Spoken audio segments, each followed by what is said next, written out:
प्रभावती ने एक दिन बढ़िया मक्खन निकारो और महाराज मक्खन निकाल करके छीके पर टांगो, और वो बालक ने देख लिया, दौड़ करके ठाकुर जी के पास बोले आज भाभी ने मक्खन निकालो, आज ही चलो लाला। बोला हाँ आज चलेंगे।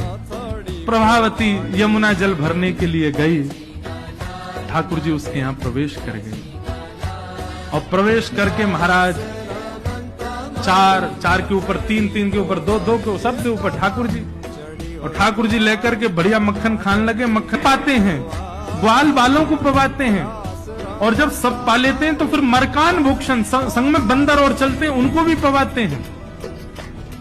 लेकिन प्रभावती के यहाँ इतना मक्खन था, ठाकुर जी का भी पेट भर गया, ग्वाल बालों का भी भर गया और सब बंदरों का भी पेट भर गया, लेकिन मक्खन अभी पूरा नहीं हुआ, खत्म नहीं हुआ। ग्वाल बाल बोले लाला मक्खन तो अभी बहुत सारो बच गो। ठाकुर जी बोले ये प्रभावती हमको बड़ी चुनौती दे रही ना, याकू ने मजा तो चका जाए। सो कहा कियो, ठाकुर जी ने एक हंडी लई, एक लठ लियो और वहां से वह हंडी को फोड़ दियो, जितनो मक्खन हो सब नीचे गिर गयो, और वह मक्खन को चौका लगा गए, पोंछा कर गए पूरे घर में। एक कोने पे जाकर के मक्खन रह नहीं जाए कहीं भी, और पूरे में बढ़िया चौका लगा करके, और ठाकुर जी अपने ग्वाल बालों के संग अंधेरे में छुप के खड़े है गए। बोले देखिए अब मजो आवेगा, प्रभावती आवेगी।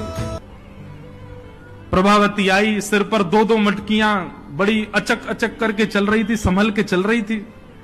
जैसे ही माने द्वार खोलो, और द्वार खोलते ही अपना पाम भीतर धरो, रिपटी महाराज ऐसी रिपटी सिर में लगी, कमर में लगी, हाथ पाम बाके सब रह गए, और गिरी सो गिरी, यमुना जल मिल गए मक्खन में तो और चीकना हो गया। अब वो उठ ही नहीं पा रही है, जैसे उठे फिर गिरे, जैसे उठे फिर गिरे। और ठाकुर जी ताली बजा बजा के हंसे, सब ग्वाला के लाला आज तो बड़े मजे आए, आज तो बड़े मजे आए।